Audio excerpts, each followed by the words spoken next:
네, 내일부터 선교가 시작됩니다. 29명의 선교 멤버들이 함께 저기 인도네시아에 있는 깔리만탄에 가서 하나님의 복음을 전하게 됩니다. 여러분들이 기도해 주실 때 함께 선교에 동참하는 사역이기에 함께 기도해 주시고 동역해 주시면 감사하겠습니다. 큰 힘이 될 것 같습니다.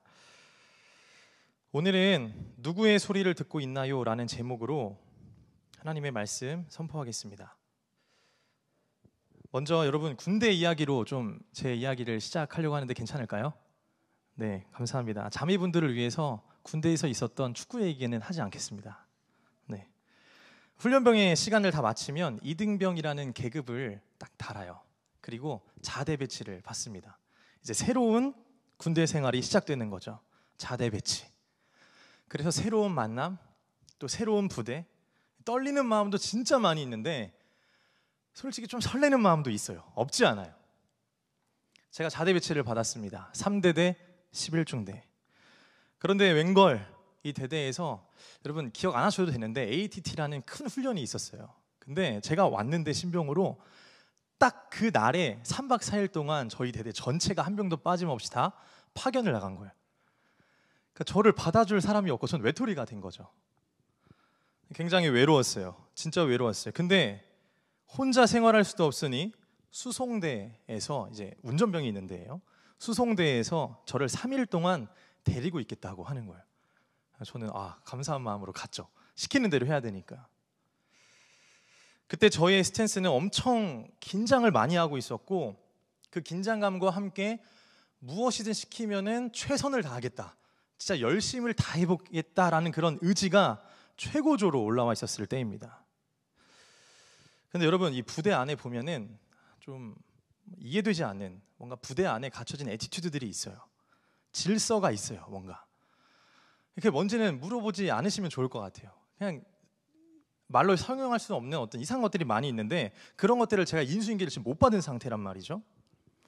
아무것도 모르는 상태에서 지금 제가 수송대에 3일 동안 있게 된 거예요. 그런데 눈앞에서 벌어지는 현장은 이 저랑 같은 계급의 이등병 3명의 동기들이 매일 그 중대에 있는 고참에 의해서 춤을 추는 거예요. 그리고 그 춤을 추고 이제 고참이 춤을 시키는 거거든요. 엠넷을 틀어서 그 당시에 이제 유명했던 찬양이 아니라 노래죠. 네, 그 노래가 테티서의 트윙클이라는 노래였어요. 네, 그래서 뭐 숨김은 트윙클 어쩌나. 근데 진짜 어쩌나. 정말 그 어쩌나 하는 상황이에요. 그 노래를 다 부르는데 그 건장한 이등병 3명이서 고참이 시키는 대로 춤을 춰요. 근데 그게 또 그 춤을 추면서 경쟁해요. 그 경쟁에서 거기서 이겨야 안 맞는 거예요. 거기서 제일 못 추면은 진짜 막 맞아요. 근데 그 모습을 제가 눈앞에서 보고 있는 거예요. 여러분 이게 자대 배치 곡이라는 게 있거든요. 그래서 이따가 셀 모임 하실 때 형제들한테 한번 물어보세요. 너 자대 배치 곡이 뭐였어? 이렇게 물어보면은 저는 지금 이 트윙클 얘기하면 지금 바로 뒷골이 아파요. 근데 형제들한테 물어봤을 때 그거 이런 곡이야 이렇게 얘기하면은 그 친구는 이해해 줘야 돼요. 힘든 시기였구나. 근데 자랑스럽게 얘기하는 친구들은 살짝 이제 그 군대에서 꿀벌 냄새가 나는 거죠 이제. 근데 오늘 또 설교 들었다고 물어보지도 않았는데 나 그 곡이었다 이러는 형제들이 있을 거예요. 꿀벌이 아니라 거의 양봉업자 정도 되는 친구들이 있을 수 있어요. 네. 제가 이제 그거란 현장을 보고 있는데 2일 동안 보고 있는 거예요. 저에게는 근데 말도 안 걸어요. 신기하게. 차라리 저한테 시켰으면 좋겠어요. 춤을. 시켰으면 좋겠는데 저 구석에 앉아서 보고 있는데 계속 맞는 거예요. 아침에 일어나서 엠넷 틀고 그 춤추고 맞고 점심에 밥 먹고 와서 춤추고 맞고 이게 과연 군대인가? 저한테는 너무나도 힘든 시기였는데 그 구석에서 기다리고 있다가 3일째 그 무시무시한 선임이 저한테 말을 거는 거예요. 야 신병 이렇게. 이틀 동안 한 번도 말을 안 걸었거든요. 그냥 거기는 중대장님이 와서 그냥 이렇게 가르쳐주기만 했었는데 저는 극도의 긴장감에 취한 나머지 야 신병 했을 때 보자마자 바로 제가 뭐라고 한 줄 아세요 여러분? 네? 이렇게 얘기한 거예요 여러분. 네? 이렇게. 근데 여러분 이 관등성명을 대야 되는 거거든요. 여러분들이 지금 이 감흥이 정서적 반응이 안 오실 텐데 지금 이거는 살짝 미친 거예요. 그래서 제가 네? 이런 거예요. 그러다가 그분이 눈이 엄청 커져서 저한테 일로 와보라고 그러는 거예요. 저는 이거는 정말 있는 힘껏 다 해서 뛰어서 가야 된다 이 생각을 한 거죠. 그래서 지금은 군대 보면은 이렇게 침대가 하나씩 있잖아요. 근데 저 때라고 말하니까 너무 옛날 같은데 지금도 아마 그럴 거예요. 이렇게 침대가 관물대가 다 연결되어 있어요. 하나로 이렇게 있고, 그리고 밑에 여기 바닥이 살짝 있고 침대가 있어요. 네, 침상이 있어요. 근데 여기서 여기를 넘으려면은 여기에서 신발을 신고 걸어간 다음에 이렇게 올라가야 돼요. 이런 규율이 있어요. 이게 뭔지 모르겠는데, 왜 생긴지 모르겠는데 꼭 여기서는 신발을 신고 간 다음에 그 다음에 이렇게 올라가야 되거든요. 저는 그런 거를 모르는 상태였던 거죠. 그래서 오라고 할 때 저는 바로 이제 반대편에 있는 관물대에서 도움 닫기를 시작했습니다. 그래서 저는 있는 힘껏 바로 점프했어요. 점프하고 그 다음에 거기서부터 TV까지 있으신 그 선임에게 달려가면서 슬라이딩으로 딱 해가지고 뛰어간 거죠. 네, 여러분. 그리고 얼굴을 마주하는데 악마가 이렇게 생겼구나 이런 생각이 들 정도 너무 두려웠습니다. 근데 신기하게 제가 그때 주의만 받고 욕을 듣거나 춤을 추거나 맞거나 이랬을까요? 네, 근데 다행히도 그러지 않았습니다. 여러분, 왜 그랬을까요? 자, 형제들한테 한번 질문해 볼게요. 다른 부대와 또 다른 부대는 서로 부르는 호칭이 있습니다. 뭐죠? 네, 아저씨. 그 영화에서 나오는 아저씨 말고요, 그냥 아저씨예요. 그냥 아저씨. 그래서 계급이 달라도 신병이어도 다른 부대고 아저씨면은 터치할 수가 없어요. 여러분, 되게 신기한 문화가 있습니다. 여러분, 그래서 소속이 어디냐에 따라서 그 사람의 권한도 그리고 신변도 보호가 되는 거예요. 제가 그걸 경험했어요. 저 신병이어서 아무것도 모르는데 저한테 말도 심하게 안 하고 터치도 못 하는 거예요.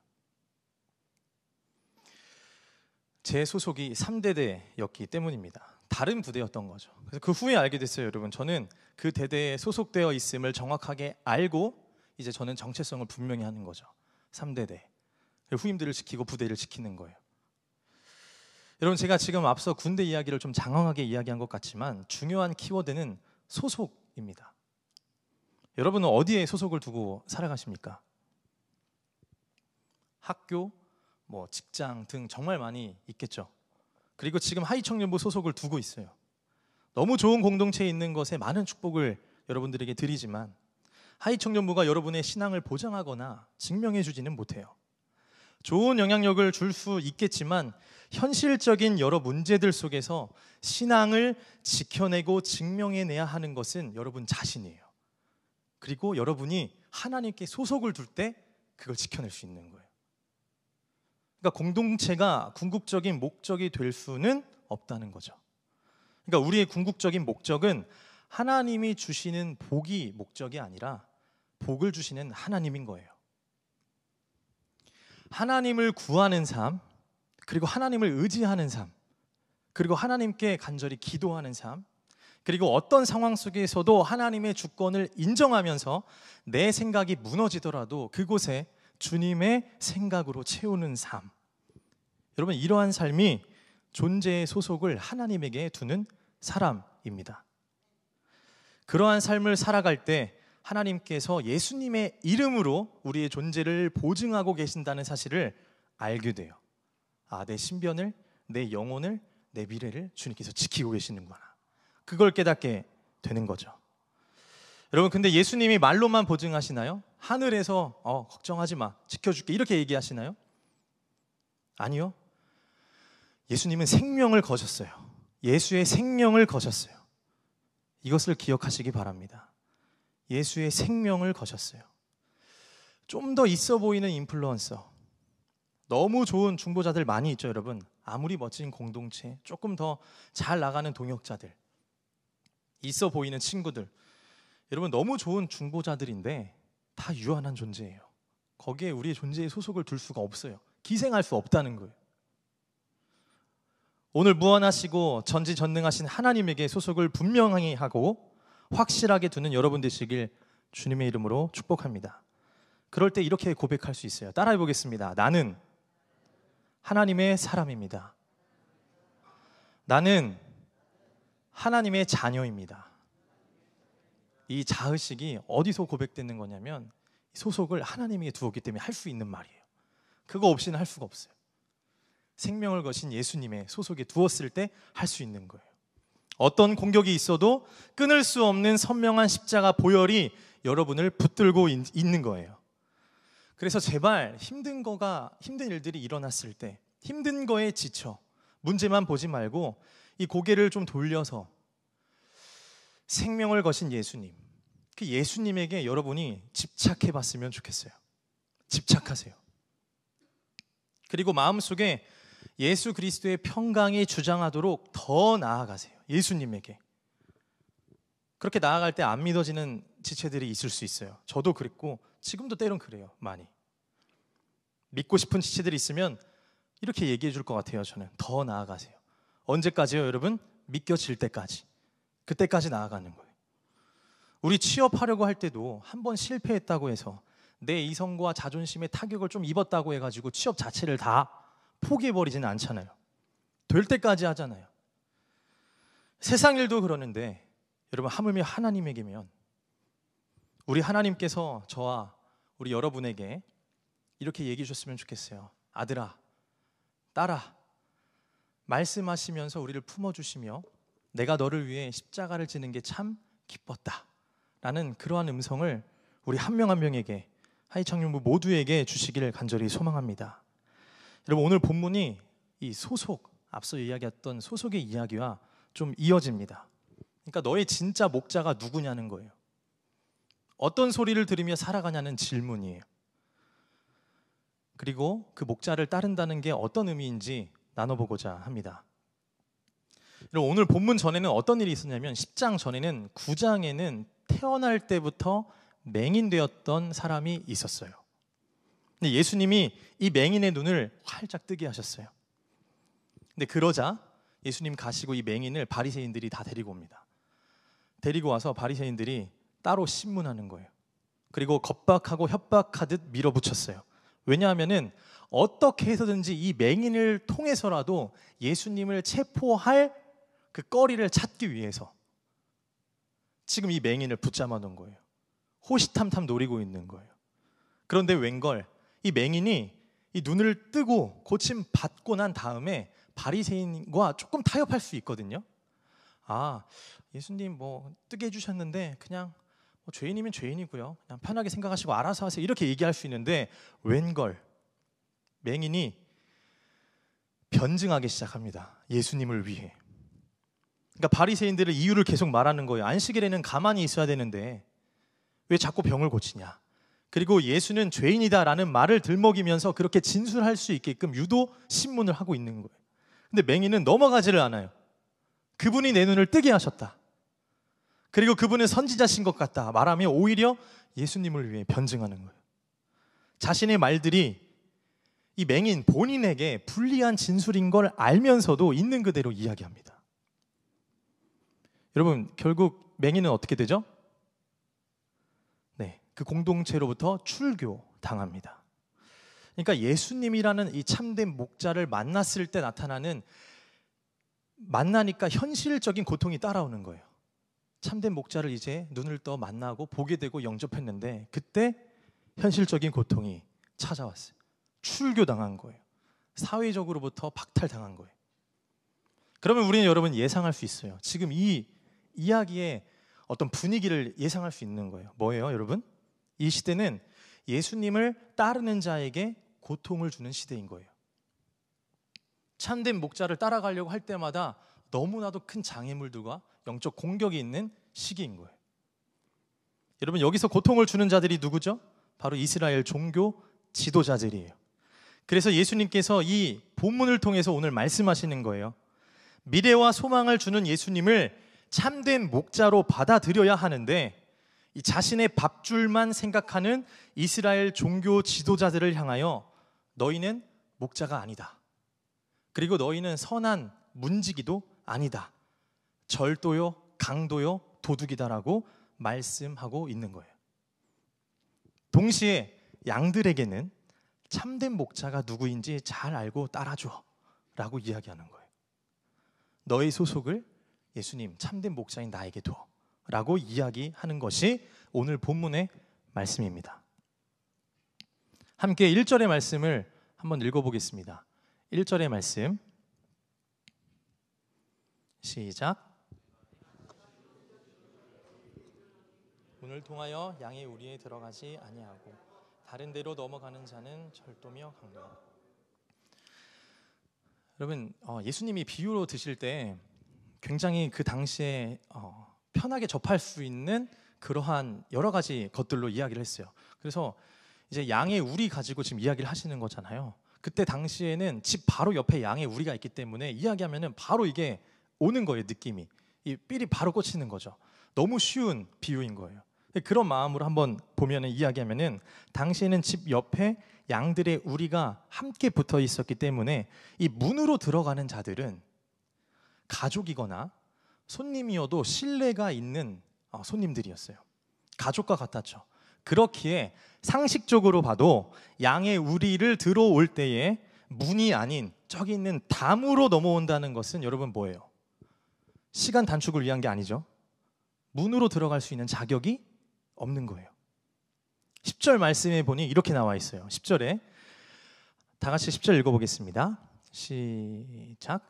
도둑이 오는 것은 도둑질하고 죽이고 멸망시키려는 것뿐이요 내가 온 것은 양으로 생명을 얻게 하고 더 풍성히 얻게 하려는 것이라. 네. 여러분, 참된 목자 되신 예수님이 문으로 들어오시는 그 문은 사실 어떤 문이냐면은 진짜 생명과 사랑이 움직이는, 교제되어지는 문이에요. 담으로 오는 것은 지금 보니까 도둑하는 거예요. 도둑질하는 거예요. 어쩌면 생명을 끊으려고 오는 공격인 거예요. 적어도 사랑과 생명의 교제가 없는 곳이 담을 넘는 행위예요. 이어서 3절의 말씀입니다. 3절 제가 읽겠습니다. 문지기는 그를 위하여 문을 열고 양은 그의 음성을 듣나니 그가 자기 양의 이름을 각각 불러 인도하여 내느니라. 여러분, 문지기는 목자가 들어올 때 누구인지 바로 아는 거예요. 아, 우리 목자님 저기서 오고 계시네. 환대하며 맞이하는 거죠. 아, 양들 잘 케어하고 있었습니다. 들어오세요 하고 문 열어주는 거예요. 근데 여러분, 이 비유의 진의를 우리가 좀 생각해 보면 지금 유대 지도자들에게 얘기하고 있는 거잖아요. 비판하고 있는 거잖아요. 너희는 참 하나님이자 참 목자인 나를 알아보지 못하고 문을 열어서 환대도 못할 뿐더러 너희도 안 들어가고 그리고 양들도 못 들어가게 하는구나 하면서 지금 이야기하는 거예요. 저는 이 말씀이 저 같은 목사에게도 강력한 메시지가 있는 거죠. 문지기 역할 똑바로 해야 되는 거예요. 문지기 역할 하는 척 하면서 정작 나는 안 들어가고 이리와 늑대와 같은 강도와 타협해서는 안 되는 거죠. 두려운, 무서운 말씀입니다. 여러분, 사실 문지기는 저뿐만 아니라 셀 리더가 될 수도 있고 어떤 리더가 될 수도 있고 삶에서 우리는 작은 문지기 역할을 하고 있죠. 근데 그때 우리가 붙잡아야 할 것은 결코 강도와 이 도둑이 들어올 때, 문으로 들어올 때 아무렇지 않게 가장돼서 위장돼서 들어올 때 타협하지 않는 거예요. 문을 열어주면 안 되는 거예요. 그리고 고백하는 거예요. 예수님, 나와 양들의 소속은 목자이신 예수님에게만 있습니다. 예수님에게만 문을 열게 하여 주옵소서. 이러한 고백이 우리에게 있어야 합니다. 근데 양은 목자의 음성을 듣고 목자는 양의 이름을 각각 불러 인도하여 낸다고 지금 이야기하고 있거든요. 여러분, 이 찬양 중에 그런 찬양 있잖아요. 내 이름 아시죠? 내 이름 아시죠? 내 모든 생각도 아바라 부를 때 그가 들으시죠. 언젠가 영상을 봤는데 여러분, 이스라엘에서 진짜 그 양 하시는 그 목자들이 진짜로 말을 하는데 양들이 다 따라오는 거예요. 저기 모여 있는데 초원에서도 어떤 언어를 얘기하고 이름을 부르면은 그 양이 와요. 진짜로 와요. 우리가 그 강아지들 부르면 오는 것처럼 양들도 오는 거예요. 한 명 한 명 부르는데 이걸 듣는 거죠. 어떻게 이야기를 듣고 이렇게 인격적인 관계를 맺지? 목자는 진짜 양들의 이름을 불러주는 거죠. 목자는 이들을 단연컨대 다 알고 있고 이름도 알고 있는 목자입니다. 여러분, 목자이신 예수님은 어떤 분이죠? 그럼 우리는 생각할 수 있어요. 우리의 이름을 다 알고 계신 분이에요. 예수님이 우리를 부르실 때 우리는 예수님께 나아가야 돼요. 예수님 우리에게 말씀하실 때 우리는 거기에 반응해야 돼요. 실제로 우리가 이런 현장을 마주한다고 한번 생각을 해봅시다, 여러분. 양이 위기에 처했어요. 지금 생명의 위협을 느끼고 있는 이때 여러분, 쿨하게 달려가서 지킬 수 있으십니까? 만약에 우리가 가면은 우리의 생명이 굉장히 위태해져요. 막 엄청 큰 늑대, 곰이 왔다고 생각해 보세요. 만약 우리가 가족이라면 달려가겠죠. 근데 오히려 목자의 생명까지 지금 해하면서 과연 그 양을 지키려고 할까? 목자들이? 여러분, 목축업에서는 오히려 목자의 생명까지는 그렇게 해하면서 두지는 않을 것 같아요. 그러나 오늘 본문에 나오는 목자는 달라요. 99마리의 양이 있어도 한 마리의 양을 찾으러 가는 분이에요. 오늘 읽지는 않았지만 11절에 어떻게 나와 있냐면 이렇게 나와 있어요. 나는 선한 목자라. 선한 목자는 양들을 위하여 목숨을 버리거니와. 그러니까 양을 위해 뒤도 보지 않고 고민하지 않고 달려가 품으시고 살리시는, 그리고 생명을 버리시는 목자가 누구다? 바로 예수님이라는 거예요. 그분은 바로 예수 그리스도. 그분이 이 땅에 오신 이유를 이 본문을 통해 우리는 다시 한번 접할 수 있습니다. 이어서 4절과 5절의 말씀입니다. 함께 읽어보겠습니다. 10장 4절에서 5절 시작. 자기 양을 다 내놓은 후에 앞서가면 양들이 그의 음성을 아는 고로 따라오되 타인의 음성은 알지 못하는 고로 타인을 따르지 아니하고 도리어 도망하느니라. 여러분, 우리가 잘 들어야 돼요. 양들의 문이 되시고 선한 목자 되신 예수님의 음성을 잘 들어야 됩니다. 그래야 살아요. 양들이 눈이 굉장히 안 좋거든요. 그래서 들어야 갈 수 있어요. 들어야 따라갈 수 있고 들어야 돼요. 그래서 목자들이 얘기해주고 지팡이와 막대기로 이렇게 얘기해 주잖아요. 인도하잖아요. 들어야 돼요. 그래서 양들을 목자가 계속해서 이끌어갈 때 계속 말을 해줘요. 소통하면서 가요. 들어야 따라갈 수 있어요. 목자의 말과 양의 듣는 자세가 핵심입니다. 그리고 중요한 것은 양이 어디에 있어야죠? 양의 우리 안에 있어야 됩니다.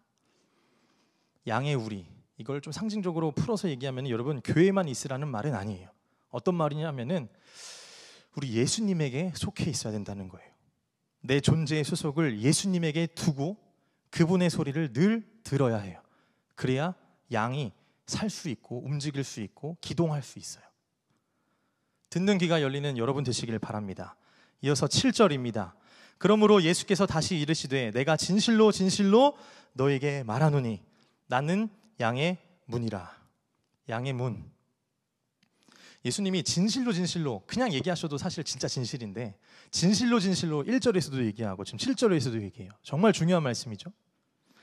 꼭 기억해야 되는 거예요. 양의 문이라. 여러분, 문, 이 문이 열릴 때 그 안에서 생명의 교제와 사랑의 교제가 일어나는 문이에요. 근데 그 문이 친히 예수님이라는 거예요.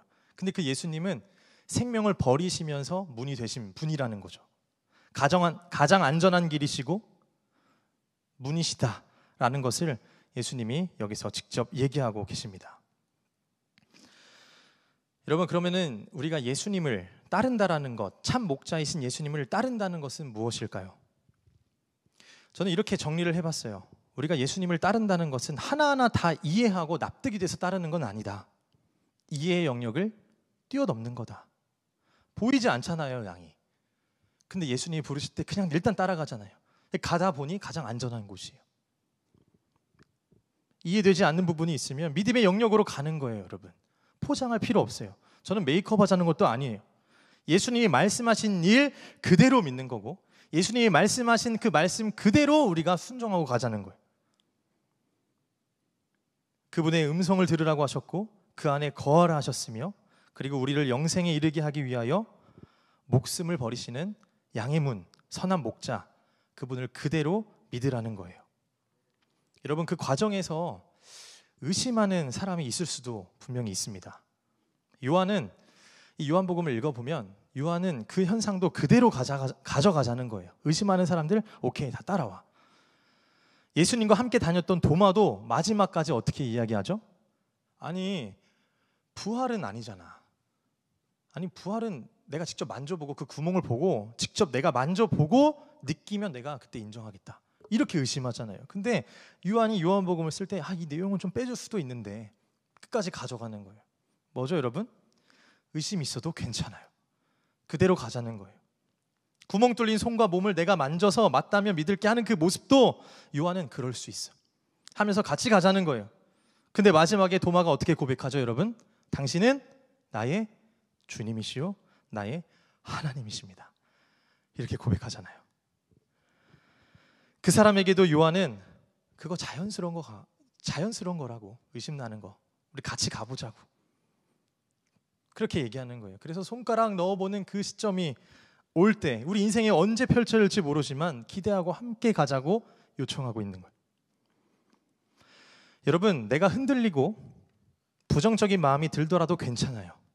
신앙생활 하면서 내가 왜 이러지? 왜 이렇게 무너진 것 같고 딱딱한 것 같지? 괜찮아요, 여러분. 그래도 함께 가면 됩니다. 누구와요, 여러분? 선한 목자 되시고 양의 문이 되신 예수님과 함께 가면 돼요. 예수께서 우리를 위하여 목숨을 버리시기 때문에 우리는 결국 도마처럼 고백하게 되는 거죠. 나의 주님, 나의 하나님이시라고. 진짜 선한 목자셨다고. 여러분, 내가 이해하는 것보다 나를 위해 목숨을 버리시고 사랑하시는 것에 집중해 주시길 바랍니다. 때론 답답할 수 있어요. 그러나 양의 문이 되시는 그분과 문을 열고 사랑의 교제가 소통되다 보면 천천히 알아가게 되는 거예요. 급할 필요도 없어요.